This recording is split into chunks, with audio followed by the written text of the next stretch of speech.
नमस्कार।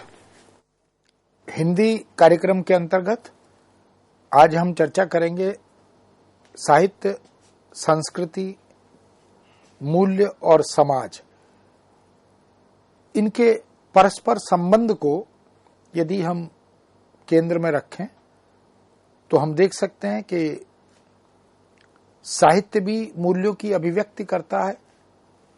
साहित्यकार समाज, संस्कृति और राष्ट्रीय भारतीय ज्ञान परंपरा, इसका साहित्यिक रचनाओं के माध्यम से, विभिन्न विधाओं के माध्यम से वह पुनराख्यान करता है। साहित्यकार संस्कारित करते हुए समाज को मूल्यों से अभिहित कराता है, परिचित करवाता है और सांस्कृतिक विरासत, संस्कृति की अवधारणा, संस्कृति की परंपरा, सांस्कृतिक मान्यताएं, इन सब को वह आत्मसात करता है। उनके माध्यम से समाज को, पाठक वर्ग को प्रेरित करता है। इसलिए साहित्य, संस्कृति और मूल्य, इन तीनों का अगर अभिव्यक्ति की दृष्टि से देखें तो उद्घाटन हमें वस्तुतः दिखाई देता है, जिसमें समाज की, सामाजिक मान्यताओं की, सामाजिक मूल्यों की अभिव्यक्ति भी होती चलती है। यह बात ठीक है कि मनुष्य को मनुष्यता के दायरे में उसका बोध कराने का कार्य, मानवता से अभिहित कराने का कार्य मूल्य करते हैं और संस्कृति के निर्माण से भी वो जोड़ने का काम करते हैं। यानी जो हमें अनुशासित, हमें सात्विक जीवन यापन की प्रेरणा देता है, जो समाज, सामाजिक, व्यक्ति, परिवार, राष्ट्र, इन सब को परस्पर जोड़ने में, परस्पर प्राण संचरण करने में जो कार्य करने वाले तत्व हैं, वो मूल्य है। हताशा से, निराशा से आस्था की ओर ले जाने का काम, अंधकार से प्रकाश की ओर ले जाने का काम जो मूल्य करते हैं, वो स्तुत्य होते हैं, वंदनीय होते हैं। जो औचित्य से अवगत कराते हैं, जो विवेकवान बनाते हैं, जो आत्मिक और आध्यात्मिक उत्थान तथा उन्नयन की ओर प्रेरित करते हैं, जो सर्वहित की कामना करते हैं। साहित्यकारों ने यह बात प्रकारांतर से और सीधे सीधे, अरुण यह मधुमेह देश हमारा, जहां पहुंच अनजान क्षितिज को मिलता एक सहारा, ये भारतीय मूल्य है।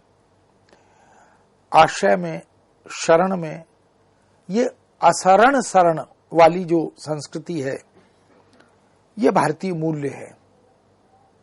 जिसे कहीं सहारा न हो, भारत भूमि, भारतीय संस्कृति, भारतीय परंपरा उसका हाथ थामती है। परहित, जनहित, सर्वहित, इस भाव को सर्वोपरि रखने में जो प्रेरित करता है, वो मूल्य है। ज्ञान, भक्ति, कर्म, साधना, आध्यात्मिक चेतना, संकल्प शक्ति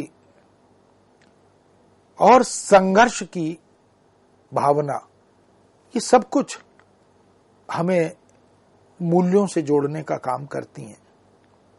बहुत से मूल्यों की बात हम वैयक्तिक स्तर पर, सामाजिक स्तर पर, धार्मिक स्तर पर, नैतिक स्तर पर, राजनीतिक और बौद्धिक स्तर पर, सौंदर्य मूलक मूल्य और राष्ट्रीय चेतना से आप्लावित मूल्य, ऐसे बहुत से मूल्यों की बात साहित्य में साहित्यकारों द्वारा समय समय पर विषय वस्तु, कथा वस्तु, पात्र योजना, संवाद योजना आदि के माध्यम से की जाती रही है। वस्तुतः मानव मूल्य, जीवन मूल्य या अन्य अनेक प्रकार के मूल्य, इन्हें नागरिक अर्जित करता है, कमाता है, वह उनसे शिक्षा ग्रहण करता है, वह अपने जीवन में उन मूल्यों को आत्मसात करता है और अपने व्यक्तित्व का विकास करता है। इसलिए कर्म से संबंध, क्योंकि कर्म एक बहुत बड़ा मूल्य है, गीता इसी मूल्य की बार बार व्याख्या करती है। कर्मण्येवाधिकारस्ते मा फलेषु कदाचन। इसीलिए बार बार यह कहा जाता है कि प्रारब्ध और पुरुषार्थ, भले ही दोनों का महत्व हो, लेकिन पुरुषार्थ का, कर्म का निश्चित रूप से जो महत्व है वो असंदिग्ध है। हम कर्म करते हैं, साधना करते हैं, उसी के आधार पर हमारे प्रारब्ध का निर्धारण होता है। हम बहुत से मूल्यों को अपने अग्रजों से, अपने मित्रों से, अपने भाइयों से, अपने गुरुजनों से ग्रहण करते हैं। बहुत से मूल्य हमें नेतृत्व की शिक्षा देते हैं, साहित्य के माध्यम से लोक का बोध कराते हैं। धर्म क्या है, मनुष्य का, शिक्षार्थी और विद्यार्थी का, राजा का, साधु और संत का, इसी तरह पारिवारिक रिश्तों में, पारिवारिक संबंधों में वह क्या है, इसकी व्याख्या की जाती है। इसलिए धर्म में और संप्रदाय में अलग है, अंतर है। कुछ लोग सांप्रदायिक भाव को ही धर्म मान लेते हैं। धर्म एक नितांत सात्विक भाव है। अर्थ क्या है, काम क्या है, मोक्ष क्या है, इन सब का संबंध भी मूल्यों की पुनर्व्याख्या से है। इसलिए हमारे यहां कवियों ने, लेखकों ने, उपन्यासकार, कहानीकार, नाटककार, इन सब ने जब जब आवश्यकता पड़ी, जब जब अवसर आया, तो यह बोध कराया कि संसार में बड़ा हो या छोटा, अमीर हो या गरीब, राजा हो या प्रजा, सबकी दशा सदा सर्वदा एक सी नहीं रहती। समय आने पर, अवसर आने पर दशा बदलती है। इसलिए वर्तमान से चिंतित न होकर अपितु उस वर्तमान को बदलने के उपायों पर विचार करना चाहिए। किसी की भी अमीर गरीब की बात करें, सुख और दुख की बात करें, अच्छाई और बुराई की बात करें, तो एक दशा न तो कभी किसी की रहती है और न कभी उस एक दशा में निर्वाह होता है। इसलिए पछताना नहीं चाहिए। अपनी दशा पर, अपने अभावों पर, अपनी गरीबी पर, अपनी चुनौतियों पर हमें प्रायश्चित नहीं करना चाहिए, अपितु अच्छे समय, अनुकूल समय की प्रतीक्षा करनी चाहिए, क्योंकि समय बदलता अवश्य है, दशा बदलती अवश्य है। वैसे ही जैसे सूर्य की भी एक ही दिन में 3 दशाएं तो प्रकट दिखाई देती हैं। एक सूर्योदय की दशा, जब वह उदित होता है, बड़ा आकर्षक विमोहक होता है। उस उदित होने वाले सूर्य की उपासना की जाती है, पूजा की जाती है, जलांजलि अर्पित की जाती है। लेकिन वही सूर्य जब मध्याह्न में आता है, दोपहर का 12 बजे का सूर्य, जिसे मार्तंड भी कहा जाता है, जो पूरे तेज से अपनी पूरी शक्ति और ऊर्जा से तपता है, यह उसका उत्कर्ष काल होता है।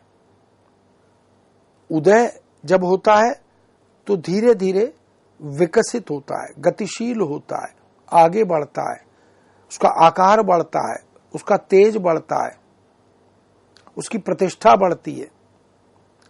और एक समय ऐसा आता है कि वो अपने उत्कर्ष पर स्थापित होता है, प्रतिष्ठित होता है। तदोपरांत एक तीसरी दशा भी है, तीसरी अवस्था भी है, जब धीरे धीरे वह घटना शुरू होता है।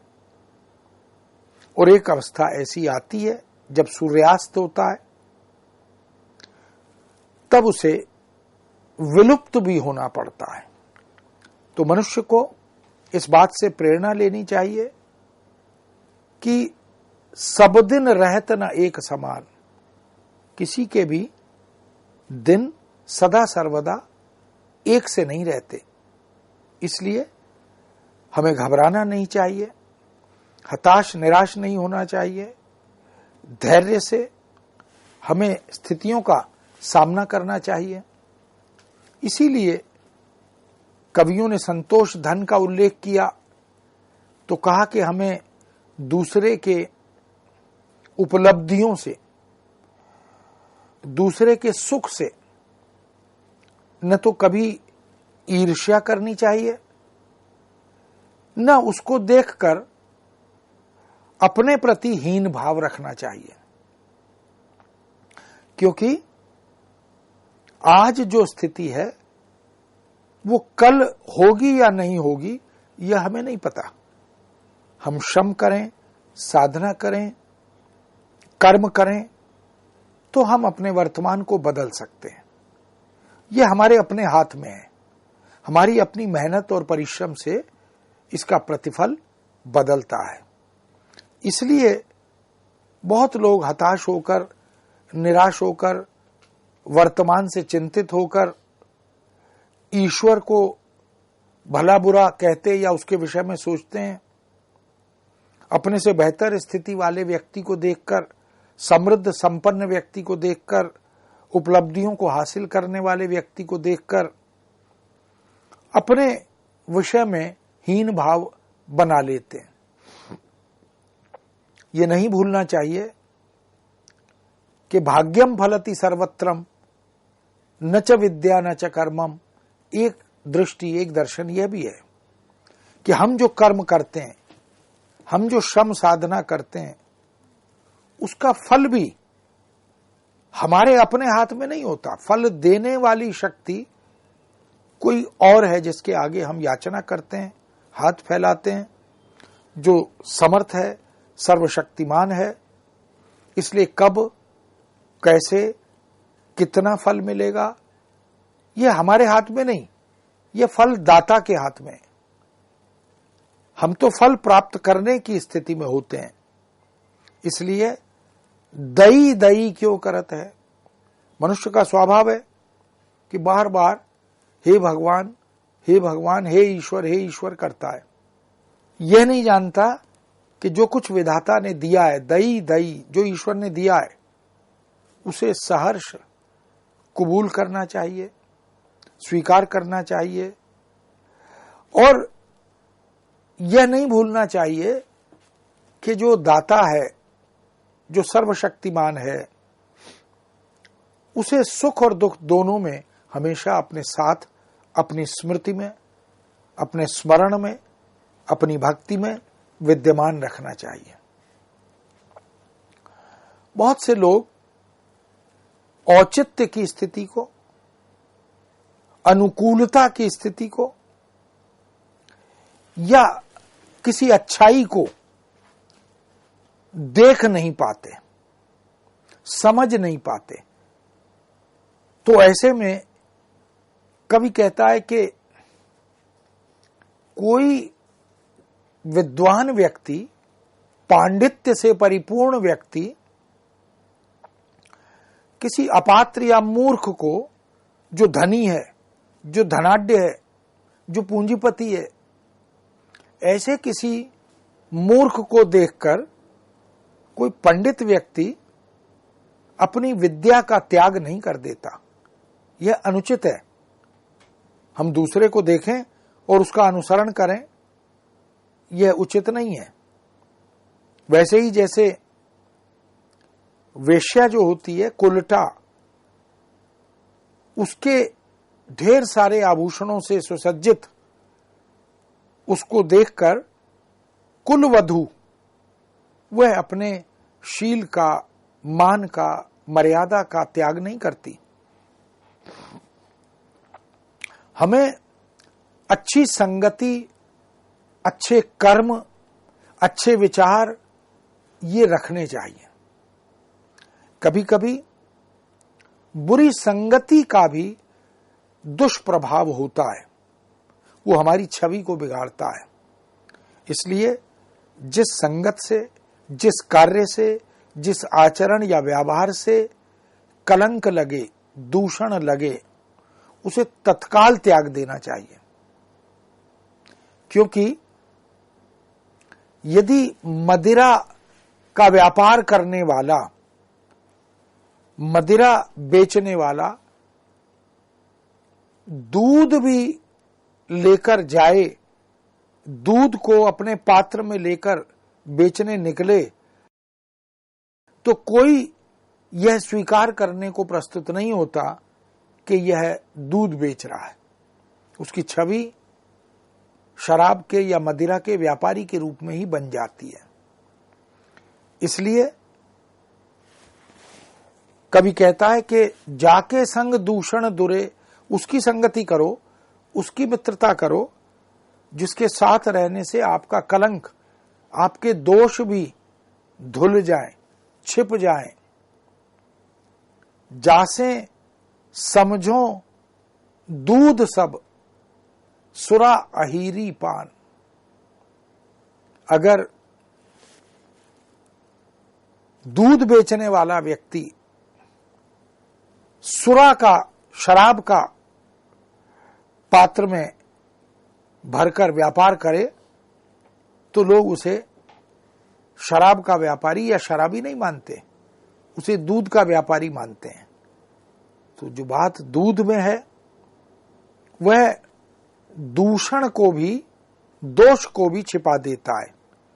ऐसे ही व्यक्ति के बारे में भी है कि अच्छी संगति में रहने से, साधु संतों में रहने से चोर लुटेरों का, डाकुओं का दोष भी छिप जाता है। कवि तो यहां तक कहता है कि दिन में औज्ज्वल्य होता है, आलोक होता है, प्रकाश होता है, सूर्य निकलता है, उसका वैभव चारों तरफ फैला रहता है। लेकिन यदि उल्लू उस आलोक को नहीं देख पाता तो ये उसका दोष है, सूर्योदय का, दिवस के वैभव का दोष नहीं है। अगर कोई व्यक्ति गुण का पारखी नहीं है, किसी ज्ञान का ज्ञाता नहीं बन पाता, तो उस ज्ञान में, उस गुण में कमी नहीं है। इसका मतलब है वो व्यक्ति मूर्ख है, उसे गुण का बोध नहीं है। ऐसे में गुण में कमी नहीं होती, उस व्यक्ति में कमी होती है। इसी तरह याचना के संदर्भ में भी कवियों ने कहा कि मांगना जो है वह एक प्रकार का आत्मघात है। हमें किसी के आगे हाथ नहीं फैलाने चाहिए, क्योंकि ईश्वर ने हमें सक्षम समर्थ बनाया। लेकिन जो दे सकता है और इनकार करता है, मना करता है, वह मांगने वाले से पहले एक प्रकार से मर जाता है। और यह भी कहा कि जो लोभ का चश्मा है, आंख पर चढ़ाने से, चश्मे का गुण होता है कि छोटी चीज को बड़ा दिखाता है, इसलिए लोभ का चश्मा जब आंखों पर चढ़ जाता है तो अपात्र भी पात्र प्रतीत होता है, अवगुणी भी गुणी प्रतीत होता है, और जो छोटा है वो भी बड़ा दिखाई देता है। सज्जन सज्जनता को कभी नहीं छोड़ते, यही उसकी सज्जनता की कसौटी है। वृक्ष पर लगे हुए फल अगर पत्थर मारे जाएं तो भी वह फल उपकृत करते हैं, पत्थर मारने वाले को वह वृक्ष उपकृत करता है। चंदन का पेड़ काटने वाली कुठार, उसे भी चंदन सुगंधित कर देता है।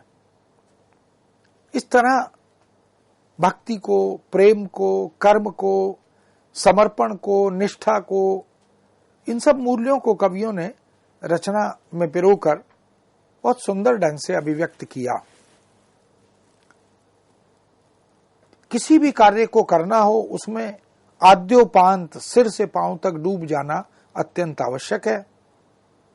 उसी से सुपरिणाम प्राप्त होता है। जो डूब जाता है वही तरता है। जिन खोजा तिन पाइयां गहरे पानी पैठ। और जो केवल ऊपर ऊपर तैरता है वो डूब जाता है। इस तरह से इन कवियों ने तमाम तरह के उदाहरणों से अपनी बात को प्रतिपादित और प्रतिष्ठित किया है। मित्रों, साहित्य मूल्यों की अभिव्यक्ति का एक सशक्त माध्यम है। साहित्यकार सुदीर्घ जीवन अनुभवों के आधार पर इन मूल्यों को साहित्य में पिरोता है और उनके माध्यम से समाज को प्रेरित करता है, उनका मार्ग प्रशस्त करता है। इस विषय को यहां विराम देते हुए आज्ञा चाहते हैं, पुनः आपके समक्ष उपस्थित होंगे। अनुमति दीजिए। नमस्कार।